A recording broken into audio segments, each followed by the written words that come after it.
आजच्या व्हिडिओमध्ये कशी कैरी चटणी बनवणार हे दाखवणार आहे मी।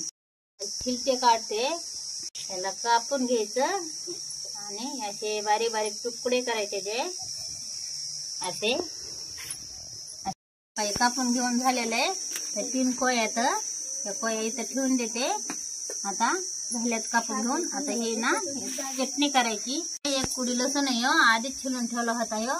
आता हे घेतलेलं आहे मी चटणी करायची। तर टाकायला टाकून आपण याला अशी कुटायचं। ह्याला एक जीव मळून घ्यायचा ह्याचा छान एकदम बारीक केली तर चांगली येते, मग चविष्ट लागते चटणी, भारी वाटते। मग आता हे झालं बघा कुटून। आता ह्यातली ही कैरी धुवून कैरी उचलून त्यात टाकायची। अशी ह्याला अशी कुटायची म्हणजे मस्त चटणी लागते छान अशी व्यवस्थित।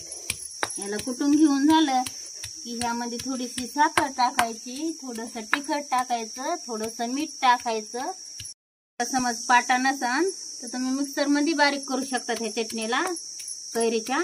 आमच्या काही उकळी आहे म्हणून आम्ही उकळीमध्ये बारीक करतात। मिक्सर बी आहे पण उकळीतली टेस्ट लागते, जरा चवदार लागते, त्याच्यामुळे आम्ही ही उकळीतली चटणी बारीक करतो, चांगली लागते म्हणून लेकरं खाते। मग डब्याला बी 3 दिवस ठेवलं 8 दिवस ठेवली तरी खराब होत नाही, मस्त राहते। उली उली तेल टाकून खाऊ शकता तुम्ही फ्रीज मध्ये ठेवून।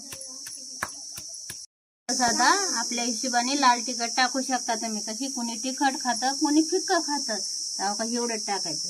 आणि चवीनुसार थोडंसं मीठ टाकायचं, लय खारट बी नाही लय आळणे बी नाही। आणि थोडीशी एवढी साखर टाकायची म्हणजे आंबट लय लागत नाही, इतकी चविष्ट लागते। उन्हात ही चटणी खाल्ल्यावर ऊन लागत नाही, छान असते उन्हात खायला, आंबट टेस्टी लागते पुन्हा। आणि घरगुती चटणी ही खायला भारी वाटते, झाडाच्या तोडून आणलेली रानातून। तितकी चांगली कुटीत आणि तितकी चांगली लागते। लाल चटणी टाकायची, हिरवी मिरची कधी टाकायची नाही, चवीला चांगलं लागतं ते असं। आता याला एक जीव मिळून घ्यायचा, एक जीव झाला ना मग झाली रेडी चटणी खायला एकदम मस्त। तुम्ही म्हणता तशी खाऊ शकता चपातीला। अशी सॉस टमाटा सॉस कशी बनवतो आपण तशी लागते मग टमाटो सॉस बनवल्याने। ह्यामध्ये गुळ बी टाकू शकतात तुम्ही, गुळ टाकलं तर अनेक टेस्टी येते, पण अनेक चव लागते। ह्याला गरम करून बी खाऊ शकतात। आम्ही ह्यात हळद नाही टाकली, कुणाला आवडती कुणाला नाही आवडत, पण ह्यात हळद बी टाकू शकतात कैरीच्या चटणीमध्ये, चांगली लागते थोडी। हळद खाल्लेली चांगली असते, आरोग्य असतं।